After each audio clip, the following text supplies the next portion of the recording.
जय श्री श्याम सभी श्याम प्रेमियों को।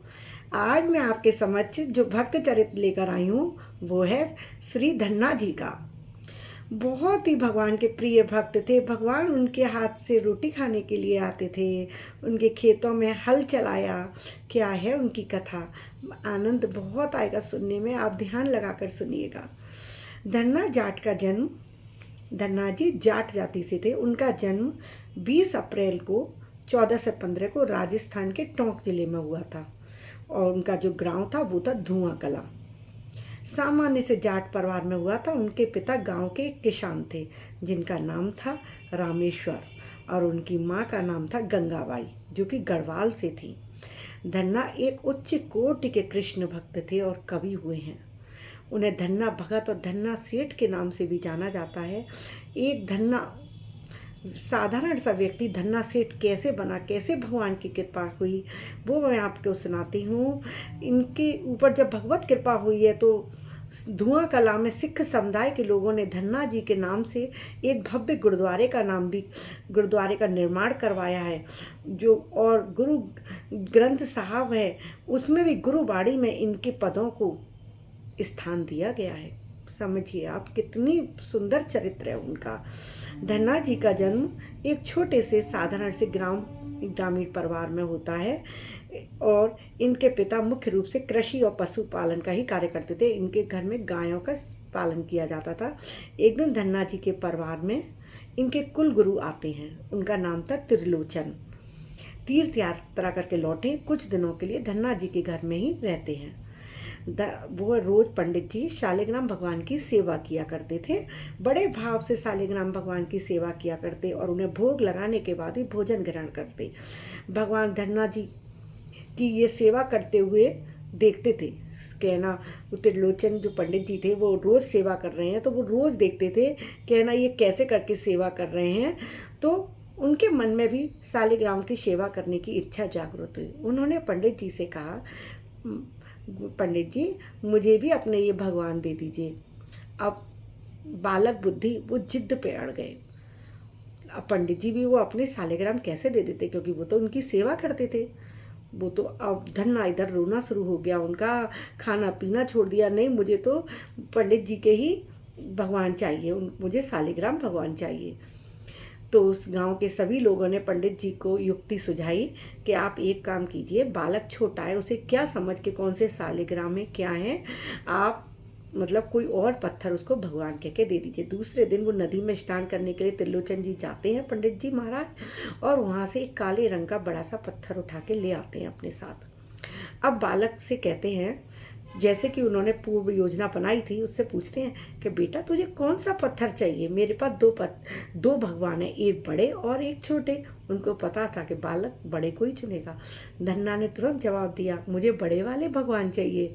उन्होंने पंडित जी ने तो आपने जो पत्थर लेकर आए थे काले रंग का वो धन्ना को दे दिया है। और उन धन्ना ने पूछा मैं इनकी सेवा कैसे करूं, तो उन्होंने बता दिया कि तुम इनकी इस तरीके से रोज नहलाना, स्नान कराना, धूप देना, सब भोजन कराना। अब तो वो क्या करते धन्ना कि उन भगवान को नहलाते, फिर उनके पास चंदन नहीं होता तो मिट्टी घोल के ही भगवान का तिलक कर देते। मिट्टी ली, उसको गीला किया, उसी से भगवान का तिलक कर दिया। और धूप बत्ती नहीं है तो वहीं थोड़े से पत्ते सूखे जलाए और धूप कर बत्ती की तरह उसको धूप भगवान की आरती कर दी। और भोजन के लिए जब भोग का समय हुआ तो अपने लिए माँ उनकी सूखी बाजरे की रोटी, गुड़, अचार ये सब रखती थी। अब भगवान के आगे वो रोटी रखने लगे कि भगवान भोग लगाओ। अब भगवान इतनी आसानी से तो नहीं आते हैं। धन्ना रोटी रख के इंतज़ार करने लगा कि भगवान आएंगे। महाराज जी ने बोला है कि भगवान भोग लगाते हैं, उसके बाद ही भगवान का भोग लगा के पंडित जी भोजन ग्रहण करते थे। धन्ना ने रोज़ देखा था तो उनको ये नहीं पता था कि भगवान साक्ष्य में नहीं आते हैं। बालक थे वो धन्ना, तो वो तो इसी में थे कि भगवान प्रत्यक्ष आएंगे। अब वो इंतज़ार करने लगे भगवान आए तो मैं भी रोटी पाऊँ। अब तो भगवान नहीं आए, रोटियां बची हुई हैं, धन्ना ने लेकर वो जंगल में फेंक दी। खुद भी ने भी नहीं खाया कि भगवान ने नहीं भोग लगाया है तो मैं कैसे खा लूँगा। इस तरीके से 3-4 दिन बीत गए। रोज़ धन्ना भोग लगाता है भगवान का, और भगवान नहीं आते हैं। वो रोटी लेके जंगल में फेंक देता है। परिवार में भी किसी को कुछ समझ नहीं आ रहा था कि बालक इतना कमज़ोर कैसा होता जा रहा है, कुछ समझ ही नहीं आ रहा है।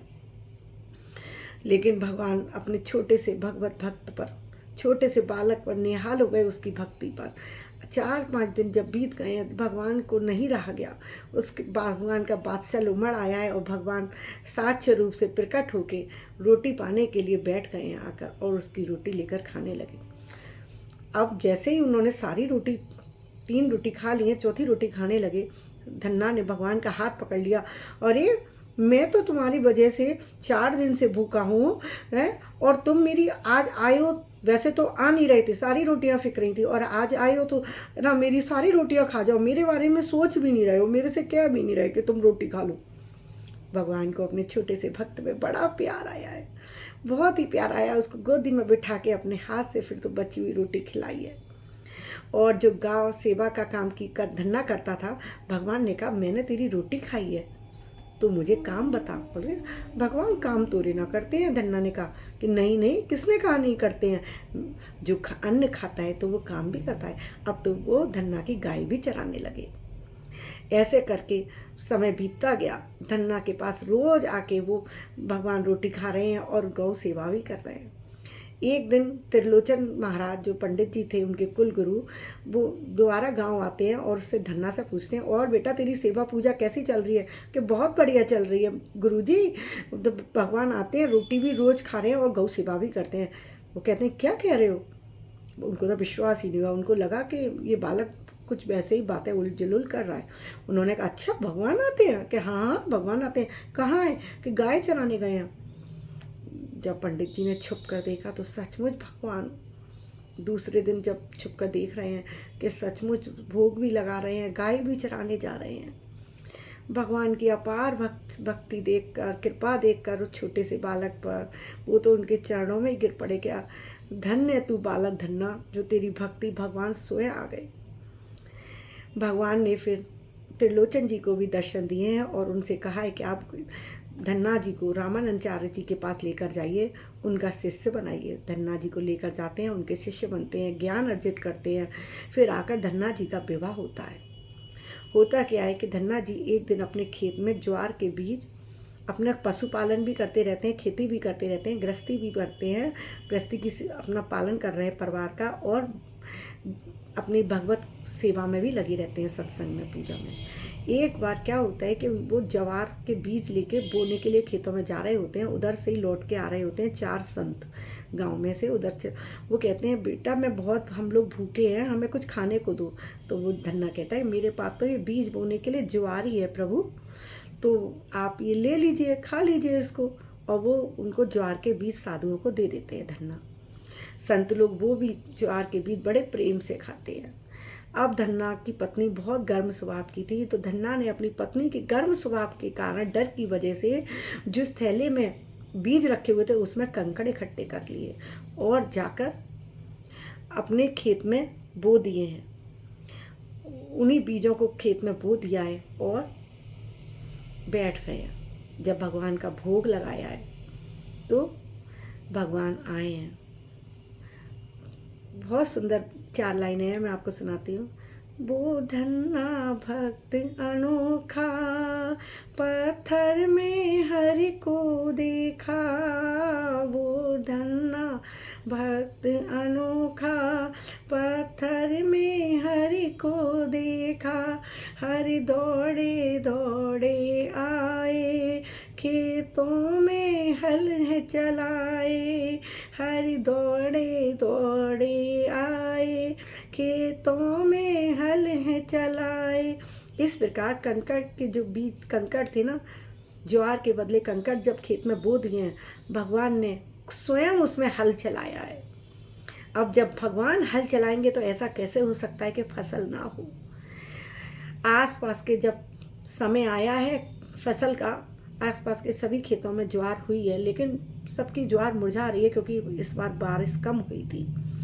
और धन्ना के खेत में होती है तंबू की बेल, तुम्बों की बेल। अब तो जब ना उसकी पत्नी खेत में जाती है और देखती है कि सब लोग कहते हैं तुम्हारे खेत में तो तुम्बाओं की बेल हुई है, तुम्हारे पति ने बीज नहीं बोया था क्या? वो कहती है अच्छा ऐसे कैसे, मैं जाकर देखती हूँ। देखती है तो बड़े बड़े तुम्बे लगे हुए हैं। वो गुस्से में एक तुम्बा तोड़कर आती है घर। तो उस समय धन्ना अपने भक्त मंडली के साथ बैठे हुए थे, सबको सत्संग कर रहे थे, सबके साथ बैठ के। सब पत्नी को आता देख करके गुस्से में तमतमाती हुई आ रही है। सब चले जाते हैं जल्दी से। पत्नी आते ही वो तुम्बा लेकर धन्ना जी के सामने जमीन पर फेंक देती है। देखती है तो उसमें से 5 सेर ज्वार निकलती है। उसकी तो आंखें चुंधिया जाती हैं देख के। कहती भक्ति का ऐसा प्रमाण देखे कि तुम्बे में ज्वार निकल रही है। फिर तो दौड़े दौड़े धन्ना के साथ खेत में जाती है। बाकी लोग भी उसके पीछे पीछे भागते हैं। और जब तुम्बों को चादर बिछा के तोड़ा जाता है तो एक एक तुम्बे में 5-5 सेर ज्वार निकल रही है। मतलब भगवान ने धन की वर्षा कर दी धन्ना के ऊपर। फिर तो धन्ना ने इतना फसल हुई कि सारे लोगों की फसल कम हुई थी तो उनने सारे गांव में भी फसल अपनी ज्वार बांटी है, सबका घरों में अनाज दिया है। तो जैसी भक्त वत्सल भगवान की कृपा धन्ना पर हुई वैसी सब पर करना।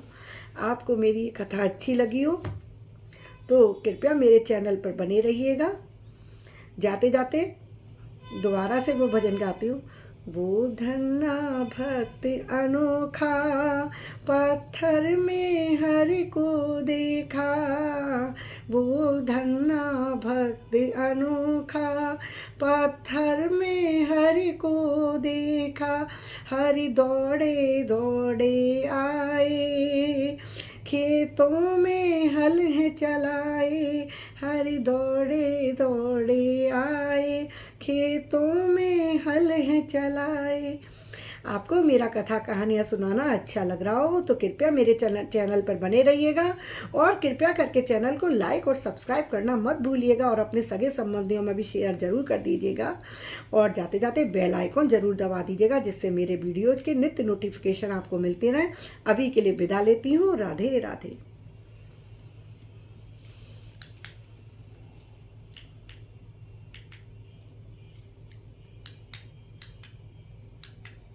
Oh,